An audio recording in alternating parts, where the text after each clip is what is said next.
Welcome to global channel Jayanthi Amirisetti tip and cooking ఛానల్కి స్వాగతం. భాద్రపద మాసము కృష్ణపక్షంలో వచ్చే ఇంద్ర ఏకాదశి గొప్ప ప్రాముఖ్యత ఉంది. విష్ణు అనుగ్రహం కలుగుతుందని నమ్మకం.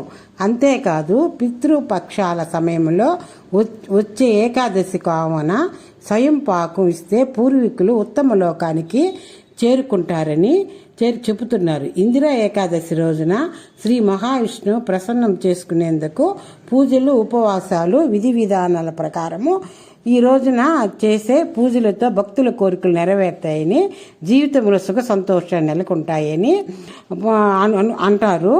ఈ ఇందిరా ఏకాదశి ఈ రోజున బ్రహ్మముహూర్త సమయమున కాలకృత్యాలు తీర్చుకొని స్నానం చేసి శుభ్రమైన దుస్తులు ధరించాలి. ఇంట్లో ఈశాన్య భాగంలో ఒక పీట వేసి దానిపై విష్ణుమూర్తి చిత్రపటాన్ని కానీ ప్రతిమను కానీ ప్రతిష్ఠించాలి. తర్వాత ఆవు నెయ్యితో దీపారాధన చేయాలి. విష్ణుమూర్తికి షాడోపచారాలతో పూజలు చేసి పసుపు రంగు పూలను సమర్పించి, అలాగే తులసి ఆకులు సమర్పించి, అయితే తులసి ఆకులను ఆ రోజు తెంచకూడదు.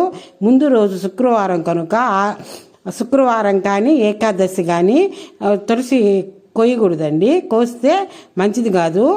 ఎందుకు ముందు రోజే కోసి పెట్టుకోవాలా. కోసుకొని తర్వాత పూజించాలా. ఏకాదశి రోజున విష్ణువుతో పాటు లక్ష్మీదేవిని కూడా పూజిస్తారు.